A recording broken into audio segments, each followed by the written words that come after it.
17장입니다. 사도행전 17장 16절부터 몇 절 읽겠습니다. 바울이 에덴에서 그들을 기다리다가 그 성에 우상이 가득한 것을 보고 마음에 격분하여 해당에서는 유대인과 경건한 사람들과 또 장터에서는 날마다 만나는 사람들마다 변론하니, 그래서 이제 변론이라고 하는 것은 따져보는 거예요. 무엇이 옳은가 우리가 한번 이야기해보자, 이렇게 이야기를 하는데, 이들이 이제 많은 것들을 했어요. 그러니까 우상 섬기는 일들을 한 거예요. 그래서 21절입니다.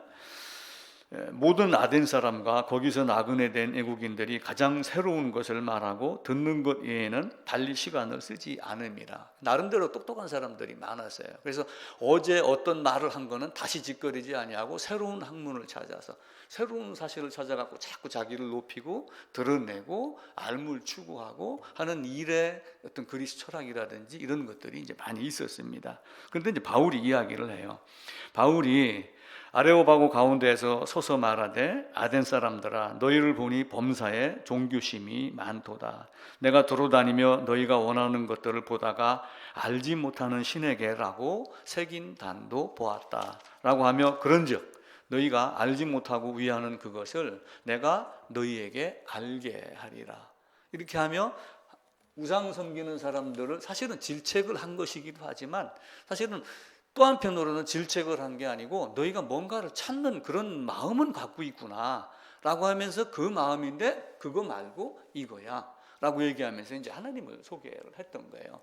그러니까 범사에 너희가 종교심이 많도다 라고 하는 것은 본문을 놓고 보면 이제 미신이지만, 그 미신이라도 믿고 싶고 하고 미신을 따르려고 하는 그 연약한 마음, 그 마음은 참으로 갸락하구나. 그런데 너희가 믿는 그 미신 우상이 아니라 내가 말하는 하나님을 한번 들어봐라 라고 이제 이야기를 하는 겁니다. 그래서 우리의 삶에는 항상 시간이 정해져 있어요. 그 몇 살인지는 아무도 모릅니다. 그런데 이제 시편에서는 72호 강건하면은 80이다 라고 하며 이렇게 했죠. 지금 평균 수명이 83점 얼마가 되니까, 이때 당시에 72호, 82호 말했던 것이 어쩌면 지금 이 시간에도 맞는 것이 돼요. 그래서 누구나가 다 호흡이 끊어지는 것을 다 알아요. 다 아는데 나는 아니다라고 생각을 하고 사는 거예요. 아까 말씀했던 대로 내 엄마는, 내 가족은, 그런데 다른 사람이 보기에는 그 정도면 호상이네, 이렇게 얘기하는 것하고 사실은 같습니다. 그래서 누구나가 젊어서도 마찬가지예요. 내가 언제 어디서 어떤 모양으로 어떻게 당할지는 아무도 모르는 거예요. 그래서 우리가 이제 그런 걸 보면서 지난 시간에 이제 그 얘기를 해드린 거예요. 그래서 이렇게 이제 내가 칸을 만들어 놓고 1, 2, 긴급 아니지만 중요한 것. 그래서 여기다가 이 부분을 이만큼 넓혀가지고 이 부분의 삶을 많이 살면은 좋다. 그래서 이것도 아니고 저것도 아닌 이런 것들은 없애버려라. 여기는 쏙지 말고, 이것도 집마다 휴지통이 다 있잖아요. 필요한 거 빼가지고 휴지통에다 버려라. 그래서 이 강의 같은 데를 가보면은 불필요한 거, 내가 버리고 싶은 거, 또 나쁜 마음 먹었던 거, 이런 걸 다 종이다 적으라고 하는 분도 있어요. 그래가지고 그거를 이렇게 해서 휴지통에다 던집시다. 그래서 딱 던져요. 또 아니면은 밖으로 나가가지고 이거 불에 태웁시다. 뭐 이렇게 하는 사람들도 있어요. 근데 이제 자기 마음 속에서 연로하신 분들에게 제일 긴급한 거는 사실은 생명의 복음이에요. 젊은 분에게는 수명은 남아있지만 한편으로는 뭐예요? 이 복음을 온전하게 가지고 살아야 되는 이런 것들을 갖고 있는 거예요. 이 종교라는 개념인 얘기를 오늘 사도행전 17장을 가지고 말씀을 드립니다. 그래서 오늘 주제는 가장 오래된 약속, 가장 오래된 언약, 가장 오래된 종교가 뭐냐라고 하는 거예요. 쉽게 얘기하면은 아담에게 에덴에서 언약한 거, 그게 뭐예요? 가장 오래된 언약이에요. 여자 후손으로 보내겠다. 그렇게 약속한 거를 예수님이 오셔서 성취한 것. 그리고 하나님으로부터 말미암아 아브라함에게 복음이 전해지면서 아브라함으로 말미암아 시작된 종교. 그것이 가장 오래된 종교의 결론을 미리 말씀을 드리면은. 근데 이제 아브라함이 태어나기 이전에도 종교라는 것은 있었어요. 이제 우리가 이야기하는 종교 뭐 이렇게 해가지고 딱 드러난 건 아니지만은, 어떤 우상이라든지 오래 살고 싶어 한다든지 하는 이런 모든 것들은 다 갖고 있었어요. 그런 것들이 신화나 어떤 이런 것들로 이제 드러나기 시작을 했죠. 그래서 우리 일반적으로 한국은 불교국가 이렇게 말하는 사람들이 많이 있습니다. 그런데 실제 따지고 보면은 그렇지는 않고 거의 절반이 우리 이제 뭐 신상 조사 같은 거 이렇게 하잖아요. 연초나 연말에 이제 국가에서 뭐 이런 조사하는 것도 나와요. 그럼 종교가 뭐예요? 그럼 이제 뭐 기독교, 불교, 뭐 무종교 뭐 이렇게 해가지고 하는 게 있는데 무종교가 한 50%가 돼요. 그리고 대체적으로 기독교나 이제 불교 얘기를 합니다. 물론 이슬람교도 우리나라에 들어와 있어요. 유교도 있고 도교도 있고 많은 것들이 있습니다. 근데 그쪽에는 그렇게 많지는 않아요. 이 종류가 있긴 있지만은. 그래서 따져보니까 나머지 50%는 무종교고 50% 안에서 3분의 불교가 있고 기독교라고 하는 것이 한 20%가 되는데 20% 중에 3분의 2가 우리가 얘기하는 개신교, 3분의 1이 가톨릭 이렇게 돼요. 그래서 거의 개신교가 수준이 이제 맞는 걸로 갖고 있습니다. 그런데 이제 코로나 때문에 많이 이제 감소가 되고 출산이 줄어들면서 교회 안에 교회 학교가 숫자가 줄어들고 해가지고 사실은 개신교든 뭐 카톨릭이든 점점 숫자가 줄어드는 그런 형태입니다. 그래서 종교라고 하는 것은 예전에도 한번 말씀을 드렸어요. 어떤 신이나 자기가 나름대로 어떤 초월적인 존재를 정해놓는 거예요. 그리고 그 초자연적 절대자에게 뭔가 믿고 의지하고 그분이 그 사람이 그 신이 나에게 무엇인가를 해결해 줄 것이다. 인생에 고민도 있으면 털어놓으면은 어떤 지혜도 줄 것이다. 삶의 궁극적인 의미를 추구한다. 뭐 이런 것들로 해갖고 종교가 시작이 됩니다. 그래서 기독교, 불교, 유교 뭐 많은 것들이 있지만 무생물을 가지고 하는 것도 있어요. 뭐 예를 들면 산에 가면 우리 집 앞에 그 개울에도 보면은 이게 포크레인이 지나가면서 이제 땅을 다 뒤집어 놨어요. 근데 이번에 여름에 이제 비가 많이 오니까 흙이 다 씻겨 내려가지고 돌만 많이 드러났어요. 그러니까 누군가가 가지고 돌을 쌓아놨더라고. 돌을 쌓아놓고 그 돌이 뭔가 나에게 해줄 것이다. 이렇게 생각을 하는 거예요. 그래서 그렇게 돌이나 나무나 식물이나 해나 뭐 이런 거 있죠. 이런 걸 가지고 믿는 무생물을 가지고 신같이 절대 초월자라고 섬기는 것을 애니미즘이라고 이야기를 해요. 애니미즘. 그리고 이제 토템미즘이라는 것이 있어요. 토템은 뭐 단군, 박격것의 말에서 나왔다든지, 그래서 어떤 동물이나 식물이나 이런 것들이 사람이 출생과 사람과 관계가 있다라고 보는 게 이제 토템이즘이에요. 우리나라도 보면 이제 그 뭐 곰이 뭐 아늘을 먹고 알을 깨어나 보니까 뭐 알이더라 뭐 이런 얘기들 많이 하잖아요. 어쨌든 많이 부딪히고 그러니까 누군가에게 의지할 것을 찾는 거예요. 그리고 어떤 때는 사람을 세워놓기도 하고, 우리는 창조주 하나님을 말씀을 하죠. 그러면서 이제 신을 찾지만 또 한편으로는 자기가 무엇을 만들어 놔요. 자기가 만들어 놓고, 예를 들면은 애굽에서 출애굽했어요. 근데 아론이 뭘 만들었어요? 송아지를 만들어 놓고 이것이 하나님이다 이렇게 하는 거예요.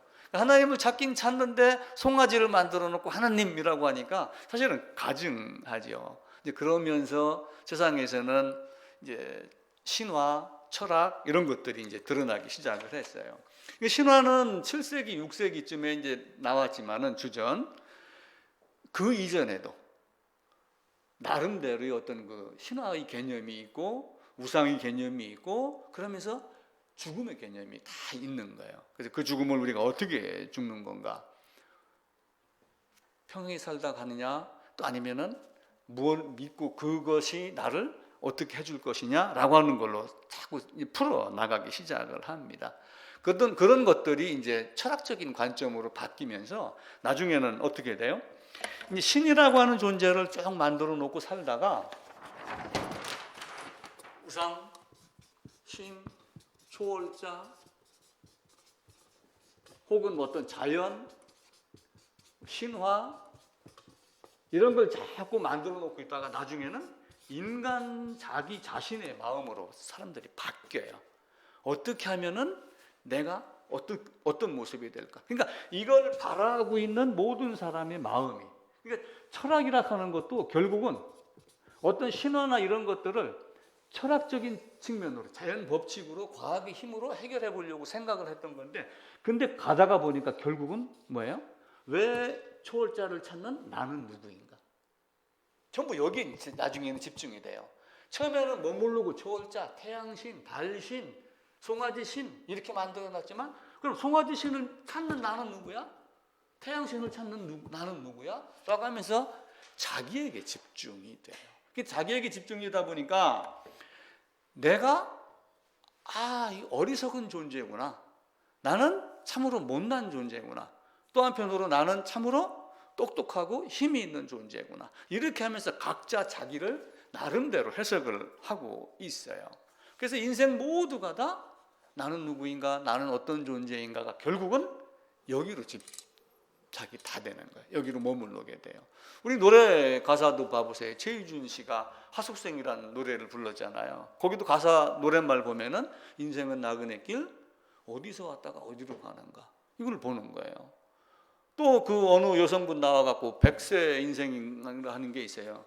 80세에 날 데리러 오거든 못 간다고 해라 라고 하며 죽음에 대한 어떤 두려움. 왜냐하면 죽음이라고 하는 게 있는 건 뻔한 건데 나중에는 150에 데리러 오면 벌써 와 있다고 해라, 이렇게 하면서 사실은 그 하나님을 조롱하는 듯한 어떤 이런 노래의 개념으로 들리더라고요. 또 부모라고 하는 노래도 있어요.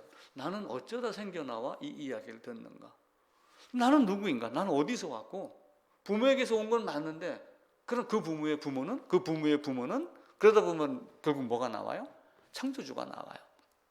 창조주를 이해를 못하니까 신화를 만들어가지고 뭐에서 나왔다, 어떤 신들이 장난을 치다가 내가 나왔다, 이렇게 하면 이제 만드는 거예요. 또 가요에 봐보세요. 나이아가라 폭포만 가도 우리나라 사람들 참 머리 좋아요. 나이아가라 그래서 그게 나이아가라 폭포는 아닌데 나이아가라 이렇게 하면서 늙음과 이런 모든 것들에 대한 두려움, 이런 걸 말하고 그래요. 그래서 인간은 본능적으로 걸어요. 걷는 짐승은 사람밖에 없어요. 두 발로 걷는 짐승은. 그래서 독일의 물리학자 리히텐베르크라고 하는 사람이 신에 대한 믿음, 신을 찾는 것은 인간의 본능이다. 사람이 두 발로 걷는 것과 마찬가지로 인간에게는 선천적으로 주어진 것이다. 그러니까 아담이 피를 갖고 있으니까 에덴에서 만난 그 하나님, 에덴에서 하나님이 에덴을 만들어 놓고 아담을 만들어 놓고 한 그 본능을 다 알고 있는 거예요. 그리고 너는 반드시 죽는다라고 하는 그 죽음에 대한 이후의 심판, 겟세마네 동산까지 같이 가는 것뿐만이 아니라 심판하실 자리까지 함께하고 싶은 그 주님에 대한 갈망이 다 갖고 있는 거예요. 그래서 본능적으로 신에 대한 것을 다 갖고 있다. 근데 이제 철학이, 과학이 종교를 대신한다 그러지만은 나중에는 결국은 어떻게 돼요? 철학도 아니고 종교도 아니고 그냥 하나님이 어떤 분인가, 여기에 모든 것이 다 해결이 다 됩니다. 거기로 다 사실은 물음표가 끝나는 거예요. 신이 없다고 주장하는 사람들도 많아요. 없다고 주장하는 사람들은 많은데 정작 그 사람들이 죽음을 앞두고 있었을 때는 두려움이 있고 신이, 하나님이 어디 있느냐. 예를 들면 대표적으로 삼성의 이병철 씨 같은 경우 봐보세요. 죽음을 한 달여 앞두고 어느 신부님께 24가지 질문을 했어요. 24가지 질문에서 중요한 거 제가 몇 가지를 프린트물에 담아놨거든요. 첫 번째 질문이 신의 존재, 신 존재를 증명할 수 있냐? 너희가 신이 있다고 그러는데 정말 신이 있어? 이병철 씨는 원불교로 알고 있어요. 이건희 씨가 원불교였기 때문에 그렇게 알고 있어요. 신이 만물의 창조주라고 그러는데 어떻게 증명하니? 우리는 그걸 증명해내나요? 볼 수 없기 때문에. 성경은, 하나님은 믿음의 대상이지 내가 나의 인격으로, 나의 지혜로, 나의 지식으로 증명해내는 대상이 아니에요. 근데 사람들은 그걸 자꾸 증명해내려고 그래요.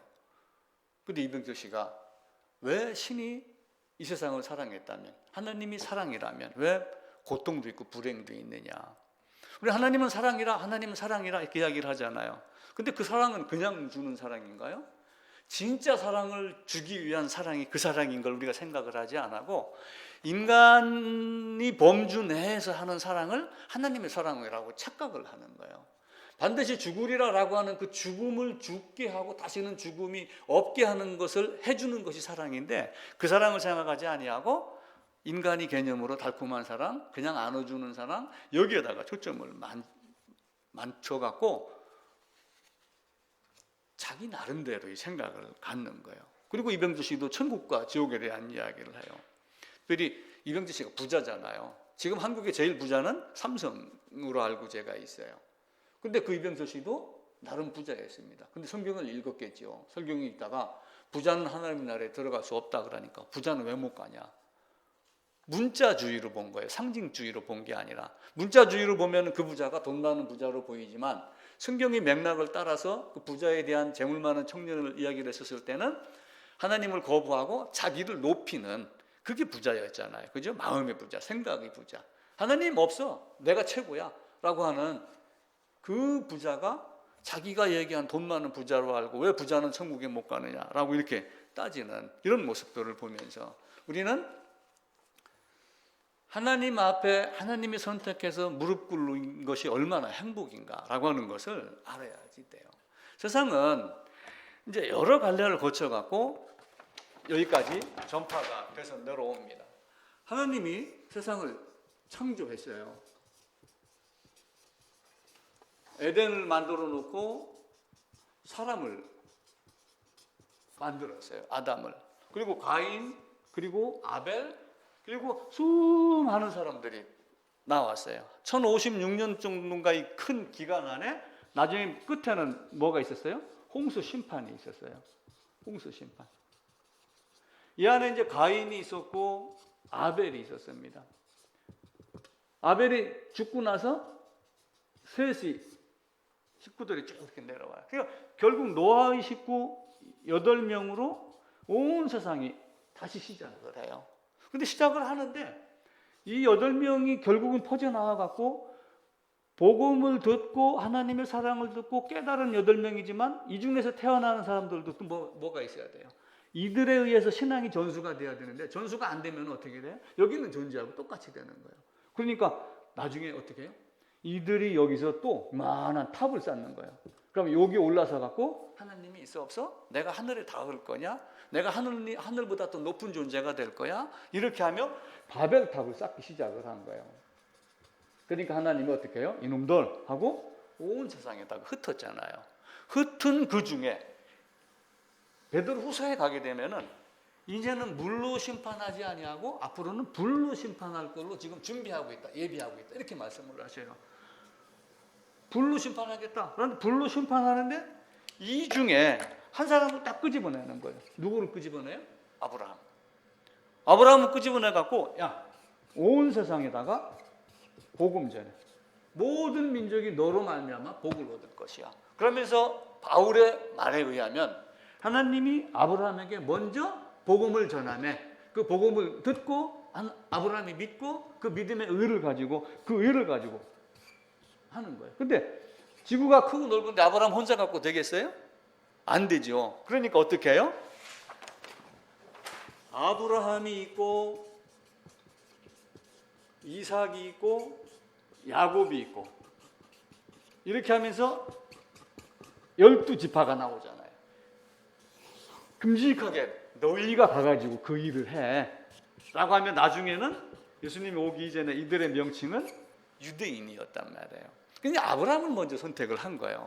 그러면서 아브라함에게 그 믿음의 실체를 다시 보여줘요. 이삭을 드려라 바쳐라.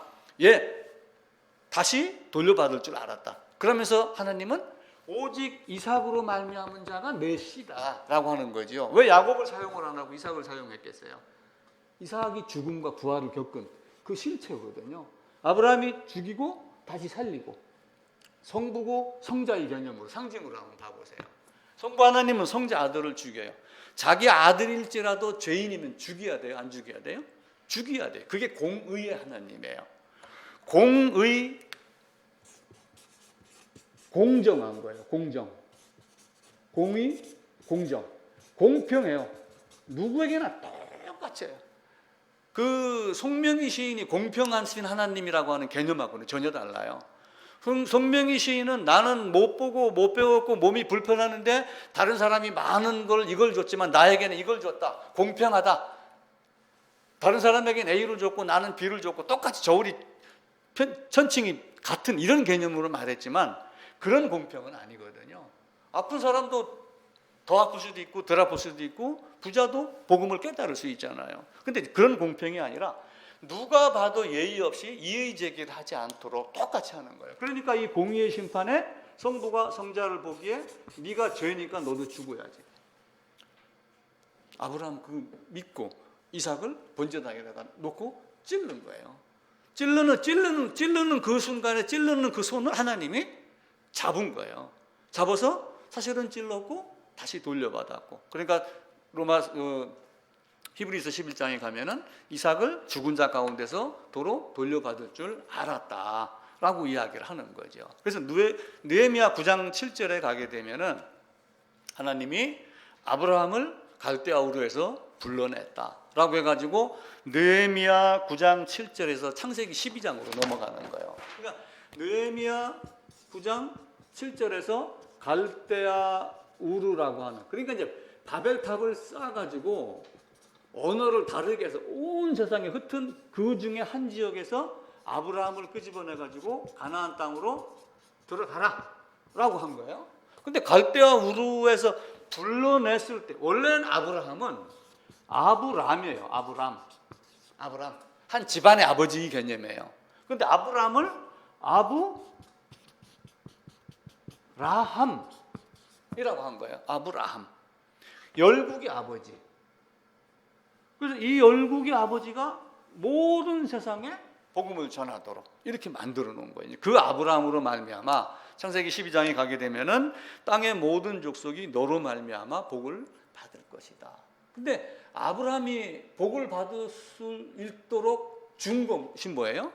하느님이 아브라함에게 먼저 복음을 전하며 그 복음을 믿은 그 의를 아브라함이 전하도록 된 거예요. 노아의 후손 셈으로 말미암아, 그러니까 아벨 대신 태어난 셋으로 말미암아 쭉 에노스 그리고 나오죠. 무두셀라, 그러다가 노아로 말미암아 홍수가 나오고 야벳, 셈, 함, 세 아들 중에 또 많은 인류가 태어나는데 셈의 족속 중에서 아브라함을 선택해가지고 너로 온 세상에다가 복음 전하는 자로 삼겠다라고 하는 거죠. 근데 이전에도 이미 죽음이라는 개념을 다 알아요. 종교라는 개념은 다 있는 겁니다. 오늘 주제처럼 가장 오래된 언약은 뭐예요? 가장 오래된 약속은 하나님이 에덴 동산에서 한 거예요. 아담에게 먹어라, 먹지 마라, 먹으면 죽는다.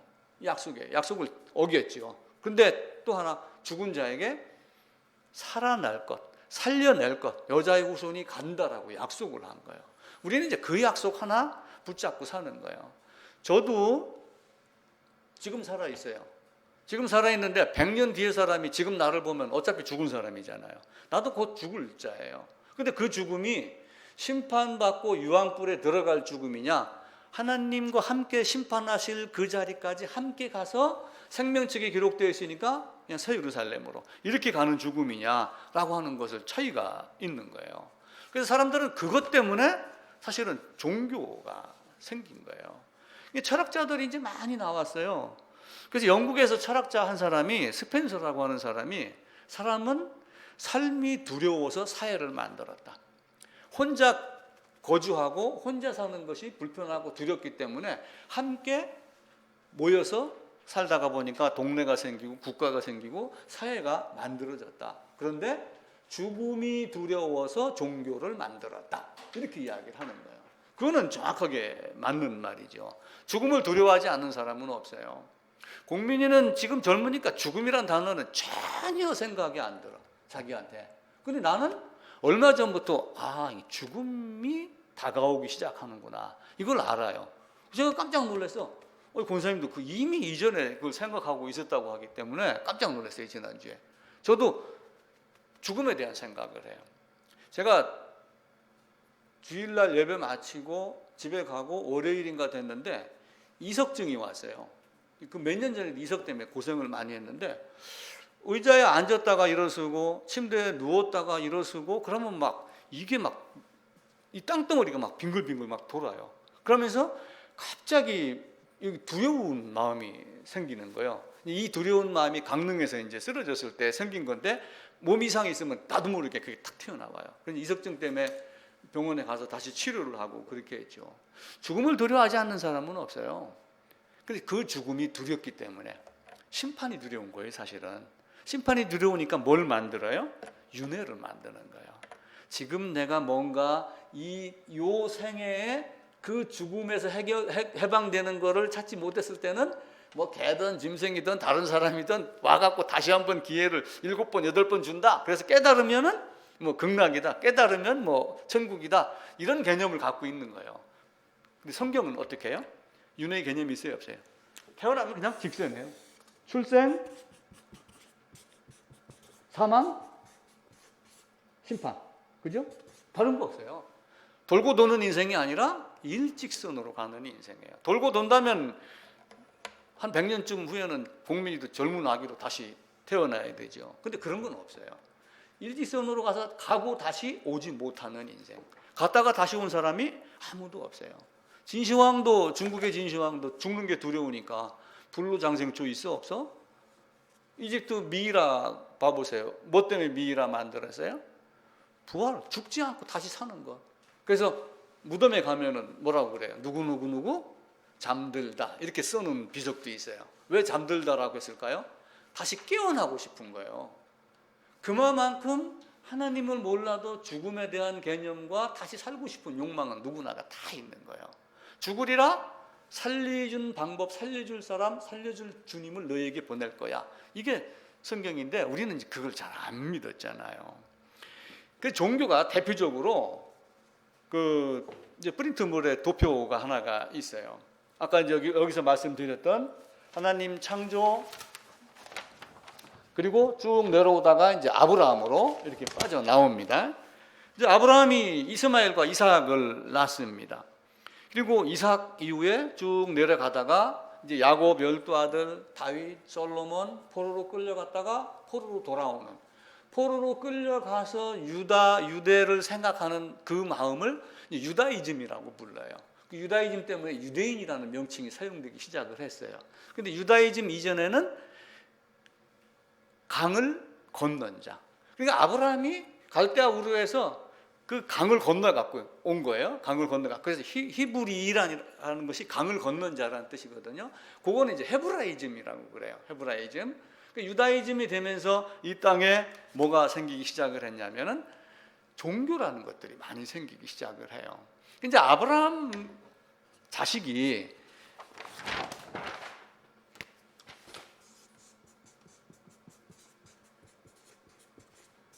이제 하갈에게서 누가 태어나세요? 이스마엘. 그리고 여기에 이삭. 이렇게 해갖고 나중에 이제 유대교로 이제 발전을 한단 말이에요. 그래놓고 훗날 예수님이 이제 오셔요. 다윗의 후손으로, 이삭의 후손으로 이렇게 이제 오십니다. 그런데 요 이스마엘 후손 중에 누군가가 한 사람 요쯤에서 딱 나와가지고 예수는 선지자인데 아브라함을 따진다면 이스마엘이 장자예요. 하갈의 종이었지만 성경은 아니다라고 그러는데 출생 순서로만 따져갖고 내가 장자야, 내가 맞이야. 그러니까 여기도 선지자야. 하느님이라는 생각을 하는 거예요. 선지자인데 나는 마지막 선지자야. 이렇게 불러요. 마호메트, 무함마드라고 그러죠. 이슬람교 마지막 선지자. 세상에서의 마지막 선지자가 나야. 예수는 나보다 이만큼 먼저 왔지만 선지자 중에 하나야. 이렇게 보는 거예요. 이제 그렇게 하다가 예수님이 오면서 이제 뭐가 생기기 시작을 해요. 여기서부터 기독교가 이제 생깁니다. 기독교라는 이름으로 이제 바뀌죠. 그리스도가 오셨으니까 그리스도교라고 하는 말로 돼요. 근데 이제 예수님이 승천하고 제자들에 의해서 복음이 전해지고 그럴 때 핍박이 보통이 아니었어요. 왜 그러냐 하면은 이삭의 후손들이 다 유대인이잖아요.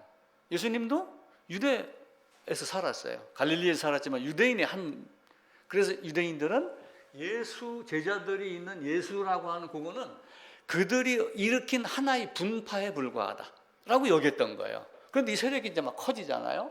그러니까 막 수많은 핍박이 주어진 거예요. 그래서 엄청난 고생을 많이 해요. 사자 밥 되고 심지어는 사람을 죽여서 벽에 기둥에다가 세워가지고 불을 붙여갖고 이 살이 타면서 횃불로 사용하기도 했어요.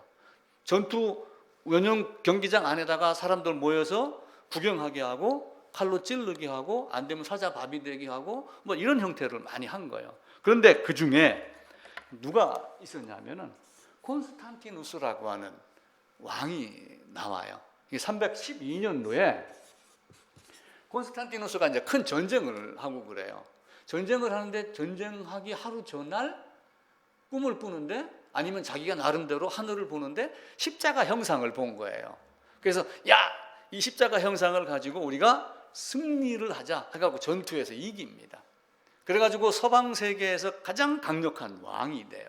그래서 이 콘스탄티누스가 뭘 하냐면은 콘스탄티누스가 전쟁 끝난 다음에 기독교를 공인을 해요. 기독교는 정식 종교다. 내가 믿는다. 라고 딱 되니까 어떻게 돼요? 유대교에서 시달리던 기독교가 큰 분파, 작은 분파가 아니라 큰 세력으로 바뀌는 거예요. 그러면서 교회의 재산도 인정하고 교회 필요하면 뭐 대주기도 하고 이렇게 하면 교회가 왕성하기 시작을 해요. 근데 배부르고 살찌면 어떻게 해요? 반드시 병이 생기게 되어 있어요. 신명기에도 그 마지막에 그 얘기가 나와요. 너희가 먹고 배부르고 살찌면 하나님을 반역한다. 이때 핍박을 받을 때는 오직 예수였어요. 오직 예수. 카타콤 땅굴 지하 속에 들어가 살면서도 오직 예수 그랬는데, 그러니까 북한 탈출하고 중국 갔다가 그리고 한국에 왔는데 야, 이제 신앙생활 찬양 열심히 하면서 정말 멋진 신앙할 수 있다라고 해갖고 교회당에 딱 들어가서 매 한 달, 두 달 살다가 보니까 이상하게 느끼는 거예요. 그래서 나는 다시 중국으로 가고 싶다. 이렇게 얘기하는 사람들도 있어요.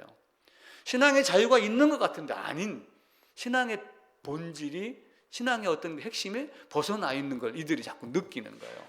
그래가지고 이 사람에 의해서 세력이 커지기 시작하다가 보니까 이 안에서 서로 이제 다툼이 일어나는 거예요. 기독교 내부에서. 자, 이때는 아브라함, 하나님 한 분이 없었잖아요. 그런데 예수가 와가지고 네가 왕이냐? 예, 내가 왕이요. 네가 하나님이야? 내가 하나님입니다. 그럼 하나님이 누구야? 그럼 그리스도가 누구야? 도대체 하나님은 몇 분이야? 하늘에 계신 성부 하나님이 하나님이면 성자는 누구야? 이렇게 하면서 혼란이 생기기 시작을 한 거예요. 이 콘스탄티누스가 기독교를 공인하면서 많은 논란이 생겼는데 그때부터 뭘 하기 시작을 하냐면 정리가 되기 시작을 해요. 그래가지고 콘스탄티누스가 자, 이제 백성들이 막 싸워요. 내가 이제 아버지예요. 자식이 넷이 있어요. 다섯이 있어요. 있는데 막 형제끼리 싸운다고 해보세요. 그럼 어떻게 돼요? 처음에는 가만히 바라보고 있다가 이제 싸우다 보면 집안이 콩가루 집안이 되니까 다들 모여. 뭐 때문에 싸워? 뭐 너는 뭐 너는 뭐 이렇게 정리해. 이렇게 하듯이 콘스탄티누스가 각 지역의 주교들 대표들을 딱 불러 모아가지고 싸우는 이유가 뭐야? 너희들 때문에 내 나라가 지금 통치가 안 돼. 그러니까 얘기해. 그래서 그 여비 주고 숙식 다 제공해가면서 그걸 정리할 시간을 줘요. 그래서 니케아 공의회, 칼케돈 공의회 이런 공의회가 나와갖고 하나님은 어떤 분인가, 예수님이 어떤 분인가, 그리스도가 누군가라고 하는 것을 정리를 해줘요. 그때 삼위일체 하나님이 나와요. 그때 이제는 삼위일체 하나님 개념을 몰랐던 거예요. 성부 하나님만 아는 거예요. 삼위일체 하나님이 있구나. 그럼 성부가, 성자가, 성령이 뭐야? 성부도 하나님이고 성령도 하나님이고 성자도 하나님이고 하는 내용들을 쭉 해요. 그러다 보니까 창조할 때 에베소서에 있는 대로 바울의 말대로 영원전에 삼위 하나님이 협의해서 나를 그리스도 안에서 이렇게 하며 성부는 계획하고 성자는 실행하고 성령은 그것을 깨닫게 하고 인도하는 어떤 이런 부분이다라고 하는 것을 설명을 하기 시작을 한 거예요. 그때부터. 그러면서 지금까지 이렇게 내려온 거예요. 근데 이게 이제 기독교가 이렇게 해가지고 313년도에 이렇게 이제 퍼지기 시작을 하면서 나름대로 몇 개가 이제 공의회가 있어갖고 정리가 돼요. 정리가 되는데 로마에 있는 교구가 가장 파워가 셌어요. 왜 그러냐면은 베드로가 순교한 곳이 로마예요. 바울이 순교한 곳이 로마예요. 베드로 순교한 베드로의 시체가 로마에 있어요. 바울이 죽었는데 바울의 시체도 로마에 있어요. 근데 우리가 복음서 중에 복음서라는 것이 있어요. 성경은 복음입니다. 사복음서 그러죠. 복음서 중에 복음은 뭐예요?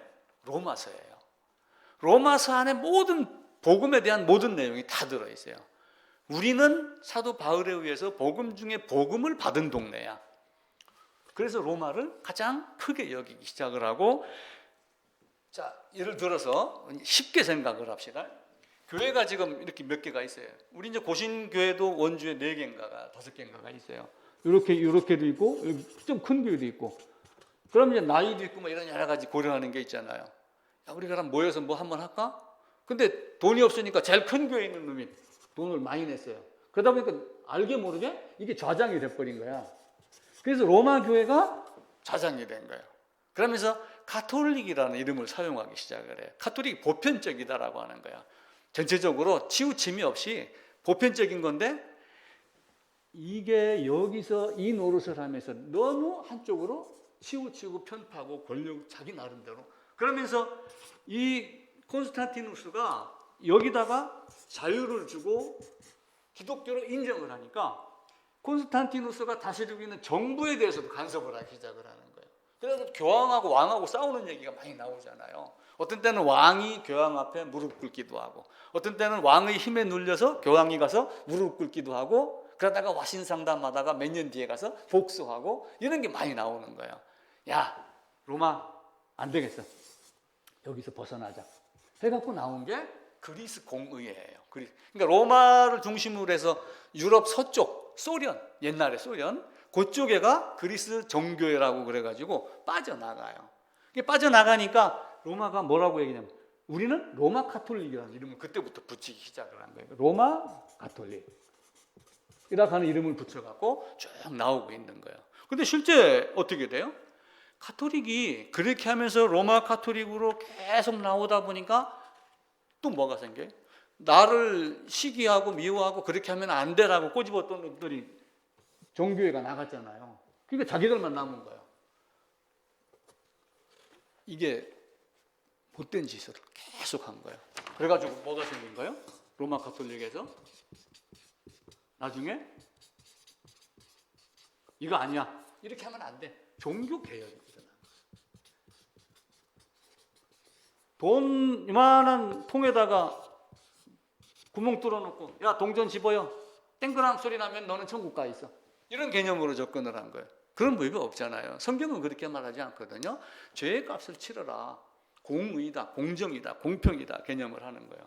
그러니까 1917년도에 루터, 그리고 그 뒤에 칼빈, 이렇게 하면서 종교 개혁이 일어나 가지고, 이제 종교 개혁이라고 하는 걸 이제 프로테스탄트라고 이야기를 해요. 근데 이쪽에다가 무언가를 대놓고 이건 잘못이지 않느냐 변론해보자 항의하고 저항하고 한 그 단어가 프로테스탄트예요.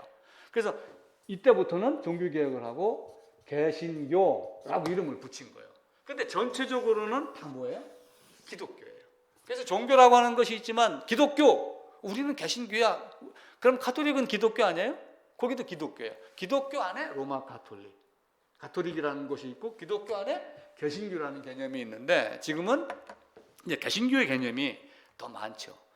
자, 그런데 또 봐보세요. 개신교가 나와가지고 한국에 교파가 한 500개 된다는 얘기가 있어요. 제가 언뜻 듣기로 300개, 500개? 숫자를 지금 모르는 거예요. 그냥 크게 드러난 데가 장로교, 또 장로교 안에서도 또 교단이 또 바뀌잖아요. 장로교 안에서도 뭐 통합, 합동, 뭐 고신, 합신 해갖고 또 나오네. 이게 한 500개 되는 거예요. 3, 4, 500개. 그러니까 이런 식으로 계속 갈라져 나오면서 하는 소리는 이게 아니기 때문에 우리는 나온 거야. 대표적으로 우리나라가 일제강점기 때 다 신사참배를 했는데 우리 고신교단만 신사참배를 안 했어. 우리가 옳은 거야. 이렇게 하면서 장로교를 지킨 건 우리가 장자교회야. 또 이제 이렇게 얘기를 하는 거예요. 그래서 우리 교단 내 장자교회라고 하는 이름도 있어요. 그걸 받아가지고 교회 명칭을 장자교회로 한다. 이런 것도 있어요. 이렇게 종교가 계속해서 흐트러지고 오염되고, 또 오염 안에서 뭔가 빠져나오고 그렇게 하는 거예요. 기독교란 이름은 참 좋아요. 하기 좋은 말로는 그럼 같은 기독교면 이 안에서 고치고 해결하고 고치고 해결하고 싸워도 이 안에서 싸워야지 왜 나가 그러는데 그 안에서 해결이 될 수가 없는 게 신앙이에요. 그래서 하나님은 거기서 나와라 그 얘기를 자꾸 하는 거예요. 그래서 한편으로는 이렇게 교파가 나뉘고 쪼개지고 해갖고 나오고 하는 것이 우리에게는 행복일 수 있어요. 그 나오고 하는 것이 어떤 것을 잡는 것도 우리에게는 큰 기회가 되는 거죠. 그래서 그리스도는 누군가, 또 하나님 누군가, 삼위 하나님은 뭔가, 이런 부분도 이제 우리가 앞으로 다시 이제 살펴갈 겁니다. 그래서 교회가 가톨릭 또 정교회 이렇게 이제 갈렸지만은 지금도 마찬가지로 하나님의 말씀을 혼잡하게 하는 것이 있어요. 이제 고린도후서에 혼잡한 게 두 개가 나와요. 하나는 혼잡하다의 또 하나, 고린도후서 2장에 있는 것은 행상. 옛날에 보따리 장수 있죠? 그게 행상이거든요. 그 행상이라는 단어를 쓰여가지고 돈벌이 수단으로 만드는 것이 혼잡이에요. 또 하나는 거기에다가 철학적인 어떤 생각, 사상 이런 것들을 넣어가지고 복음을 은근히 변질시킨 게 이게 또 하나가 나오고 그럽니다. 또 그러다가 이제 면벌부도 나왔고 많은 것들이 나왔어요. 그래서 신앙은 예수의 피 이외에는 다른 것들을 따지시면 안 돼요. 예수의 피, 아까 얘기했던 대로 심판하실 그 자리까지 다 뭐예요? 이 십자가는 그냥 십자가가 아니라 여기다가 뭘 얘기했다는 거예요? 피를 흘렸다는 거예요. 그냥 피는 무슨 피예요? 이 진노의 잔, 이 진노를 마시지 않게, 이 진노를 피하게 해달라고 하는 그 피는 죽음이거든요. 또 한편으로는 하나님과 관계가 단절되는 것. 또 자신이 사람으로 왔지만 죄가 없지만 죄가 되는 순간이 있는 거예요. 하나님은 의고 거룩인데 나도 거룩인데 나를 위해서 사람으로 와서 십자가에 못 박히는 그 순간에 로마서에서는 율법의 죄를 정하사 죄로 선고하여 죽음을 당했기 때문에 죄인 죄 자체가 되는 거거든요. 그렇게 하니까 하나님은, 예수님은 불편했던 거예요. 사도행전 20장에 보면은 하나님이 자기 피로 사신 교회라고 이야기를 해요. 그럼 누가가 사도행전을 썼잖아요. 누가복음을 누가가 썼고 사도행전을 누가가 썼는데 누가라고 하는 분이 예수님을 뭘로 적었어요? 하나님이라고 적은 거예요. 하나님이 자기 피로 산 교회. 사도행전 20장에 그렇게 나와요. 근데 예수님이 이 땅에 오셨어요. 대제사장에 대한 이야기가 나와요. 그 성경 구절은 아마 다 적어놨을 겁니다. 히브리서 8장이거든요. 대제사장마다 예물과 제사 드림을 위하여 세운 자니 그도 무엇인가 드릴 것이 있어야 된다라고 하는 게 로마서 히브리서 8장 3절에 있어요. 무엇인가 드릴 것이 있어야 되는 거예요. 이전에 제사장들은 뭘 드렸어요? 양. 예수님은 대제사장으로 왔어요. 뭘 드려야 돼요? 자기를 드린 거예요. 사람 제사장은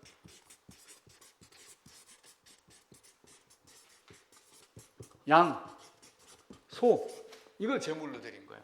그런데 예수님이 오셔가지고 대제사장이에요. 이 제사장은 매년 죽으면 바뀌고 하니까 여기는 영원히 바뀌지 않는, 근데 명칭 직분 자체는 뭐예요? 제사장이에요. 그럼 여기서도 뭔가 드릴 것이 있었는데 나도 뭔가 드릴 것이 있어야 되겠다. 이게 뭐냐? 이게 뭐예요? 자기 자신. 나를 드리려고 왔다. 자기 피예요.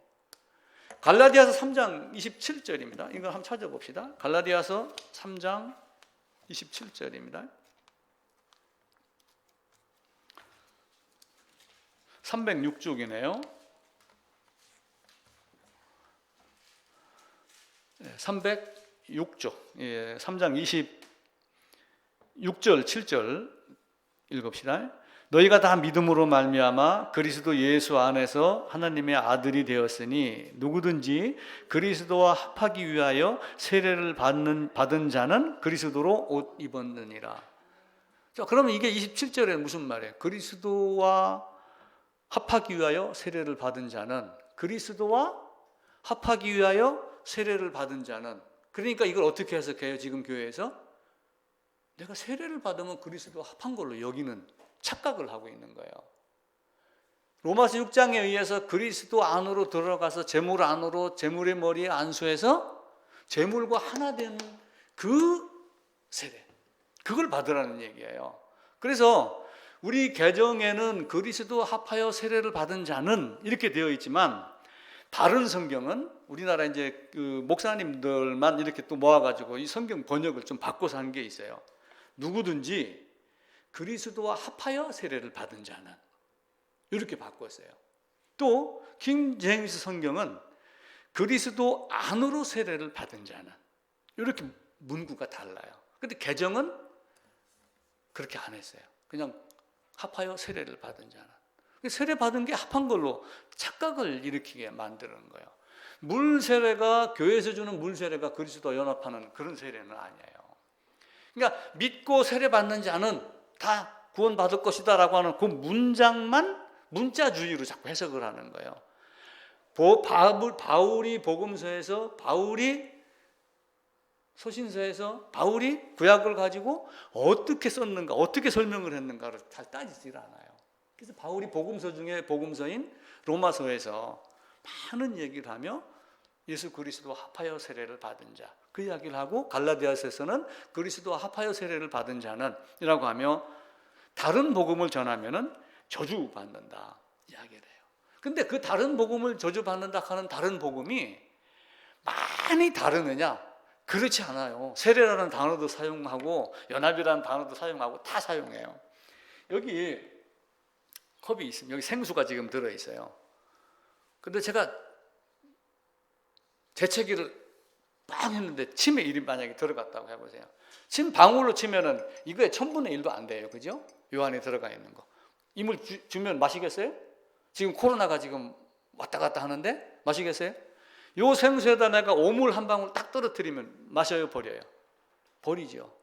근데 우리는 성경을 보고서는 그렇게 하지 않아요.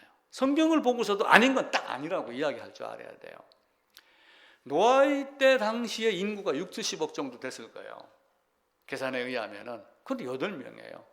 다른 데서 다 이렇게 이야기를 해도 성경이 이렇게 이야기합니다 라고 하는 배짱이 있었을 때 신앙이 되는 거예요. 그게 안 되면은 시류에 휩쓸려 가지고 거기 빨리 들어가서 죽도 아니고 밥도 아니고 그런 신세가 되는 거예요. 그래서 사도 바울은 종교, 언약, 다른 복음 전하면은 저주받는다라고 하며 저주에 대한 이야기를 해요.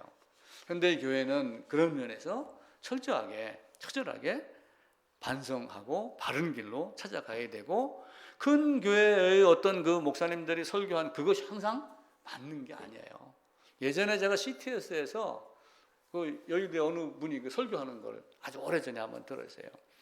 결신자 앞으로 나오세요. 이제 기도하고 뭐 이해합니다. 기도 끝나고서 뭐라 했는지 아세요? 이제 여러분은 하나님의 자녀가 되었습니다. 앞으로 이제 기도 생활, 신앙 생활, 교회 생활 열심히 하면 됩니다. 그러고서부터 제가 거기를 안 가요. 그런 법은 성경은 그렇게 말하지 않아요. 자기 죄는 누가 갚아요? 자기가 갚아요. 자기 죄는 자기가 갚는데 대신이에요. 누구 안에서? 예수 안에서. 그래서 내 죄는 내가 갚는 거예요. 예수님으로 말미암아. 이 말이 묘하지만 대신 대속 안에서의 나라고 내가 한 행동의 위치, 내가 했지만 대신 대속이 있는 그 오묘한 비밀을 깨달았을 때만 하나님 앞에 나가서 맞습니다. 하나님 이렇게 가르치셨잖아요. 성경에서 이렇게 말씀하셨잖아요. 심판하신 그 자리 가가지고 그 얘기 하는 거예요. 하나님은 우리에게 요한도 영생은 그리스도를 아는 것 이렇게 이야기를 했어요. 영생은 참 하나님과 그의 보내신 자 그리스도 예수를 아는 것이야. 그러면 어떻게 돼요? 문자적으로 읽으면은 공민이도 나도 예수를 아나, 그죠? 예수 알아, 다 안다고 그러는 거예요. 근데 그 아는 것이 뭐예요? 어디까지 아는 거예요? 연합의 비밀까지 아는 게 아는 거예요. 우리가 그리스도 예수를 알고 믿었느니, 요한 1서에 가게 되면은 알고 믿었느니 그래요. 그럼 알고 믿었느니는 뭘 알고 믿었다는 거예요? 그냥 지식이 아니라 실제적인 체험, 체득이 되어 있다라고 하는 그 기노스크라고 하는 단어를 써가지고 온전하게 내가 체험이 된 그 믿음 연합을 알고 하는 거예요.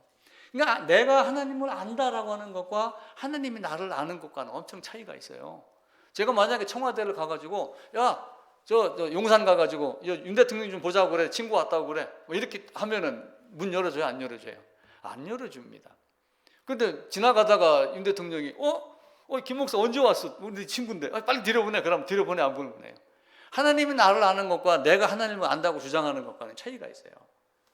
하나님이 제정하신 방법, 하나님이 말씀하신 그대로 내가 아느냐, 내가 내 생각대로 아느냐라고 하는 것이 차이점을 우리는 알아야지 돼요. 그래서 나의 죄값을 예수님의 대신이지만 예수 안에 있는 예수 안에 있는 내가 내 죄값을 내가 치르는 거예요. 대속의 힘으로, 연합의 힘으로.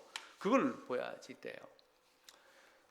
아들네가 이사를 가면서 이제 교회당을 새로 옮겼어요. 그래서 야, 거기 가면은 교회 다녔다고 폼 잡지 말고 새신자 교육부터 새로 받아.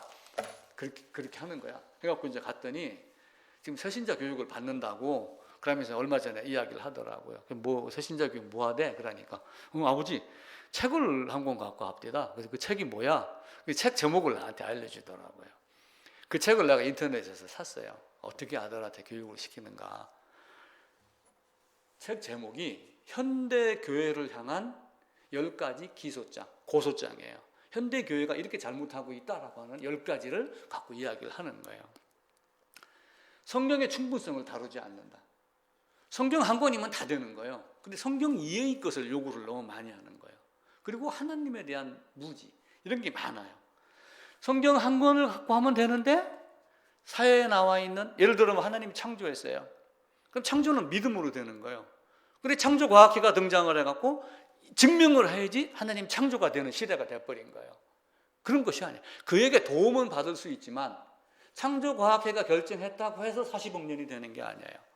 그건 아무도 몰라요. 지금 창조과학회, 철학이니 사회과학 이런 게 등장을 해가지고 성경을 뭔가 그걸로 힘을 의지해서 하나님에 대해서 알아가려고 하는 거, 이거 버려야지 된다. 성경은 오직 믿음이다. 하나님 한 분이다 라고 하는 거예요. 하나님의 사랑, 그러니까 하나님에 대한 무지 중에 또 하나의 무지는 뭐예요? 하나님은 사랑인데 왜 때려? 하나님은 사랑인데 왜 하나님의 백성을 곤란하게 해? 이런 무지 버리지 말라는 거예요. 지난주에 공의 말씀드리면서 무슨 얘기를 드렸어요? 아들이라도 죄면은 죽여요. 그게 하나님의 공의예요. 그게 하나님의 사랑이에요. 근데 죽이기 위해서 죽이는 것이 아니라 죽음으로 오물을, 더러움을, 죄악을 다 제거하고 깨끗하게 영광로 안에서 순금으로 나오게 하기 위한 죽음을 죽이는 거거든요. 그래서 하나님의 사랑도 지금 오해하고 있는 거예요. 이 땅에 있는 교회들이. 그리고 세 번째는 교회에서 사람들의 죄를 지적하지 않는다. 이거는 참 제가 생각해도 어렵더라고요. 제가 만약에 맨날 무슨 죄 죄만 얘기하면 기분 좋겠어요? 그렇지는 않죠. 근데 은근히 제가 하는 얘기를 갖고 자기 자신의 죄를 자기가 들여다봐야지 돼요. 그리고 죄도 원죄, 자범죄라고 이야기를 하면서 예를 들면 원죄는 가져갔고 자범죄는 이러면 죄에 대한 개념도 지금 정확하게 모르는 거예요. 죄는 죄인과 죄예요. 죄와 죄의 열매가 있거든요. 하나님이 죄라고 얘기하는 것에 대한 것. 요한복음 16장에 보면은 하나님이 나중에 성령이 이 땅에 오셔서 죄에 대하여, 의에 대하여, 심판에 대하여 너희를 책망하겠다. 죄는 뭐야? 너희가 알고 있는 그 죄. 의에 대하여 왜 책망을 해요? 의에 대해서 책망을 하는 건 의를 책망한다는 뜻이 아니라 내가 너희에게 준 의는 그런 의가 아니고 너희가 얘기하면서 행위로, 율법주의로 자기 자신을 포장하는 그런 사람의 의가 아니라 그 의는, 하나님의 의는 이렇게 죄인을 죽이고 나를 주어서 죽이게 한 공의의 의지, 너희가 나를 자랑하는, 너희가 자기를 자랑하는 그 의가 아니라는 것을 책망을 하는 거거든요. 그렇게 와서 책망을 하겠다라고 하는데도 사람들은 그렇게 하지 않는다. 그리고 또 하나, 예수 그리스도에 대한 복음이 너무 무지하다. 쉽게 얘기를 하면은 성경 구절 따라 읽습니다. 믿습니까? 영접 기도합니다. 결신자 앞으로 나오세요. 이제부터 당신 하나님의 자녀입니다. 이런 짓거리 하지 말자. 그게 누구 입에서 나온 거냐면 그 책의 저자를 보니까 미국 사람이더라고요. 제가 한번 그 비디오 9.11 테러 때 이제 사람들이 막 도망 나오고 소방관들은 그 안 들어가는데 그 무너지는 세상을 장망성으로 본 거예요. 이 세상 장차 멸망할 세상으로 보면서 봐라, 무너진 세상에서 나와라, 거짓에서 나와라, 막 이렇게 얘기를 하잖아요. 옛날에 어느 목사님도 그런 제가 언뜻 그런 자료는 없는데 그런 기독교는 없습니다라고 해서 설교한 적을 제가 한번 본 적이 있어요. 그런 기독교는 없어요. 믿습니다 해놓고 뭐 문답 몇 번 하고 신앙 고백이라고 해가지고 세례 주고 이제는 세례 교인이요 하나님 나라의 백성이요 이렇게 얘기하는 신앙은 성경에서 가르치지 않아요. 성경은 공의, 공정, 공평하게 이야기를 해요. 하나님이 우리에게 준 거, 그리고 이 비성경적인 복음 초청 이야기도 해요. CBS 예를 들면 이런 데 한번 봐보세요. 연예인들이 나와가지고 간혹 그런 거 사회 같은 거 잘 봅니다. 그래서 어느 분이 오면 어떻게 인격적으로 주님을 만났습니까? 거의 묻는 말이 어떻게 인격적으로 영접했습니까? 이렇게 물어봐요. 그러면서 어느 사람이 구원받았습니까? 이렇게 물으면 그건 나쁜 놈 되는 거야. 그건 한국의 전통적인 복음이 아니다라고 여기는 거예요. 근데 어떻게 인격적으로 영접했습니까? 인격적으로 영접했습니다라는 이 말에 얼마만큼 모순이 있는 건지 사람들이 생각을 하지 않아요. 하나님은 인격적인 영접 그런 거 따지지 않습니다. 그런 말은 성경에 없어요. 성경은 어떻게 해요? 죄인은 반드시 죽는다. 죄인은 반드시 죽인다. 그 죽음 때문에 내가 죽은 거야. 그리고 너는 내 안에 있었어 없었어? 요거 한 가지 묻는 거예요. 그런데 영접했어? 영접 기도했어? 신앙 고백했어? 형제요? 교회 안에 있으면 등록되면은 교인이지 천국 백성은 아니에요. 구원 받아야지 되는 거예요. 성경은 나단 선지자를 통해서 가르쳐요. 나단이 어떻게 했어요? 다윗이 범죄했었을 때 지금과 같이 이렇게 밀폐되고 뭐 세멘트 블록차 이런 건 아니잖아요.